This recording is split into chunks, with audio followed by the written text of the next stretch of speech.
teman-teman, kali ini kita akan membahas mengenai stimulasi, deteksi, dan intervensi dini tumbuh kembang balita. Meningkatkan kualitas anak dilakukan melalui 1. Deteksi dini, pemantauan secara teratur dan berkala sejak dini. 2. Stimulasi dini, mengoptimalkan secara dini sesuai tahap perkembangan anak.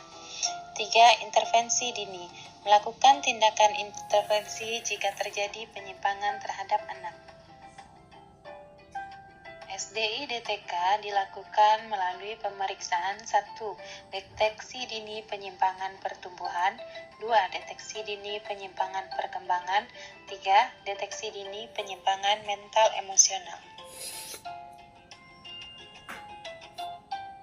Deteksi dini penyimpangan pertumbuhan dilakukan untuk menentukan status gizi anak. Melalui kegiatan 1.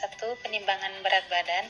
Penimbangan berat badan dilakukan di posyandu secara rutin setiap bulan. Yang kedua, pengukuran panjang atau tinggi badan anak. Dilakukan untuk menentukan status gizi anak apakah normal, pendek, ataupun sangat pendek.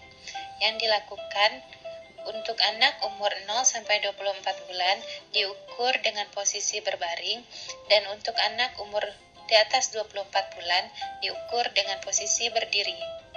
Yang ketiga, pengukuran lingkar kepala anak.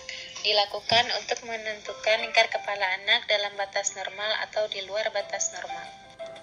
Selanjutnya, hasil pemeriksaan tersebut dicatat di dalam KMS yang ada di buku KIA. Untuk dilakukan interpretasi hasil pemeriksaan. Apabila terjadi penyimpangan pertumbuhan pada balita di posyandu, maka petugas dapat merujuk balita tersebut ke puskesmas untuk dilakukan intervensi lebih lanjut. Deteksi dini penyimpangan perkembangan dilakukan sesuai dengan umur anak melalui kegiatan 1. Pemeriksaan perkembangan anak dengan kuesioner pra-screening perkembangan atau KPSP, 2. Tes daya lihat, dan 3. Tes daya dengar. Pemeriksaan perkembangan anak dengan kuesioner pra-screening perkembangan atau KPSP bertujuan untuk mengetahui perkembangan anak apakah normal atau ada penyimpangan. Alat atau instrumen KPSP yang pertama, formulir KPSP sesuai umur yang berisi 9-10 pertanyaan tentang kemampuan yang telah dicapai oleh anak. Yang terdiri atas 2 macam pertanyaan. Yang pertama, pertanyaan yang dijawab oleh ibu atau pengasuh anak. Yang kedua, perintah kepada ibu atau pengasuh anak atau petugas melaksanakan tugas yang tertulis pada KPSP. Yang kedua, alat bantu pemeriksaan berupa pensil, kertas, bola, kerincingan, kubus, kismis, kacang tanah. Kemampuan yang dinilai meliputi gerak kasar, gerak halus, sosialisasi dan kemandirian, dan bicara dan bahasa. Jika jawabannya berjumlah 9 atau 10, maka perkembangan anak normal. Puji keberhasilan orang tua atau pengasuh. Jika jawabannya 7 atau 8, maka perkembangan anak meragukan. Nasihati ibu untuk melakukan stimulasi dan jadwalkan kunjungan ulang 2 minggu lagi. Jika jawabannya 6 atau kurang, maka terjadi penyimpangan perkembangan anak. Rujuk ke rumah sakit rujukan. Tes daya lihat bertujuan untuk mendeteksi secara dini kelainan daya lihat agar segera dapat dilakukan tindakan lanjutan sehingga kesempatan untuk memperoleh ketajaman daya lihat menjadi lebih besar. Alat atau sarana yang diperlukan adalah 1. Ruangan yang bersih, tenang dengan penyinaran yang baik. 2 buah kursi, 1 untuk anak dan 1 untuk pemeriksa. Ketiga, poster E untuk digantung dan kartu E untuk dipegang anak. Yang keempat, alat penunjuk. Cara melakukan tes daya lihat. Yang pertama, pilih suatu ruangan yang bersih, tenang dengan penyinaran yang baik. Yang kedua, gantungkan poster E setinggi mata anak pada posisi duduk dengan jarak 3 meter dari poster E. Yang ketiga, pemeriksa memberikan kartu E pada anak.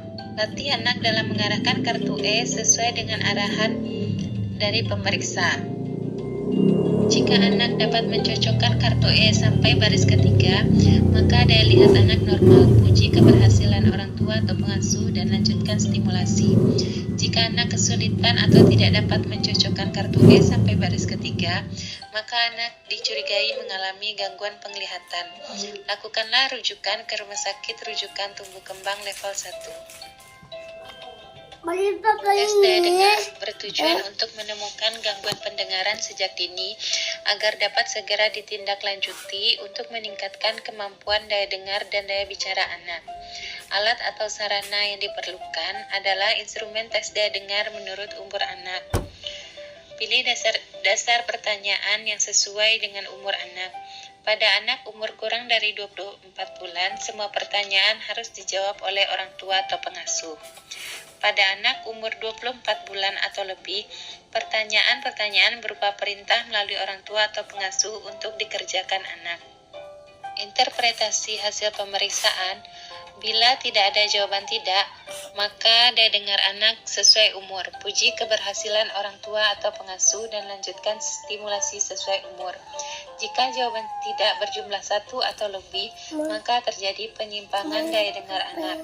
Lakukan rujukan ke rumah sakit rujukan tumbuh kembang level 1.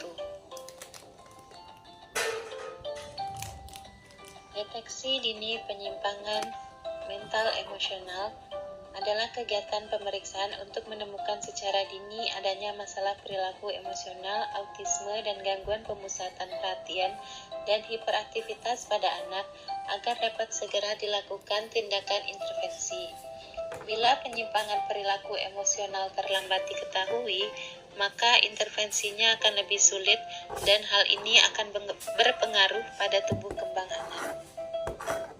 Deteksi yang dilakukan menggunakan 1. Kuesioner masalah perilaku emosional atau KMPE, yang kedua Modified Checklist for Autism in Toddlers atau MCHAT, dan kuesioner gangguan pemusatan perhatian dan hiperaktivitas.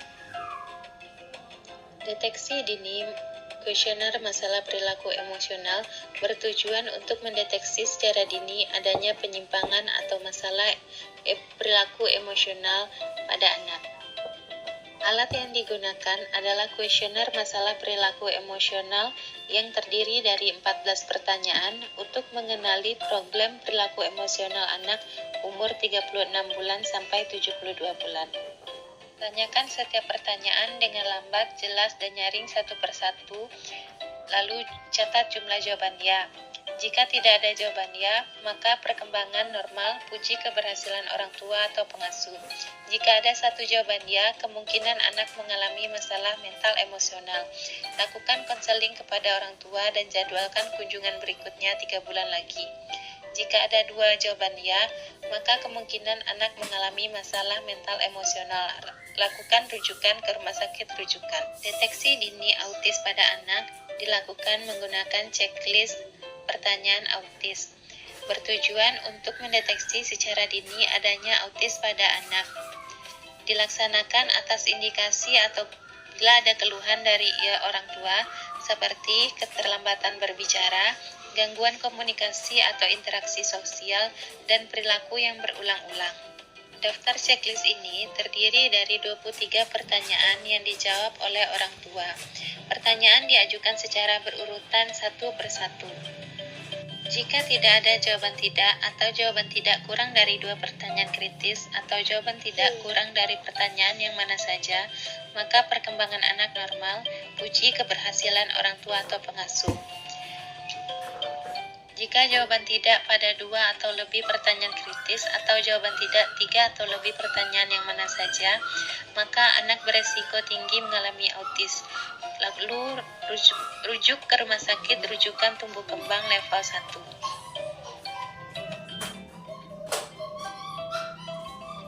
Deteksi dini gangguan pemusatan perhatian dan hiperaktivitas bertujuan untuk mengetahui secara dini adanya gangguan pemusatan perhatian dan hiperaktivitas pada anak umur 36 bulan ke atas. Dilaksanakan atas indikasi bila ada keluhan dari orang tua seperti anak tidak bisa duduk tenang, anak selalu bergerak tanpa tujuan dan tidak mengenal lelah, dan perubahan suasana hati yang mendadak atau impulsif. Alat yang digunakan adalah formulir deteksi dini gangguan pemusatan perhatian dan hiperaktivitas yang terdiri dari 10 pertanyaan yang ditanyakan kepada orang tua dan pertanyaan yang perlu pengamatan pemeriksa. Bila nilai total kurang dari 13, maka perkembangan anak normal, puji keberhasilan orang tua.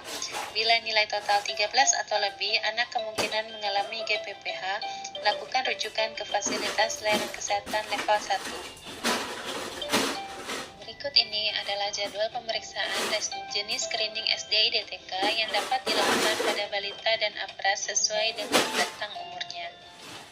Mulai dari umur 0 bulan sampai 72 bulan, pemeriksaan ini dapat dilakukan di posyandu dan unit-unit pelayanan kesehatan terdekat.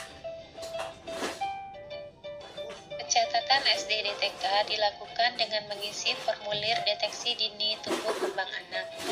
Diisi setiap anak yang dilakukan SDI-DTK. Yang kedua, register SDI-DTK yang berisi rekapan pelayanan SDI-DTK di posyandu setiap bulannya dan dikumpulkan ke puskesmas. Dan jangan lupa hasil pemeriksaan SDI-DTK dicatat di dalam buku KIA di halaman pelayanan SDI-DTK. Dicatat hasil pemeriksaan dan intervensi yang perlu dilakukan. Cukup sekian pembahasan kali ini. Thank you for watching.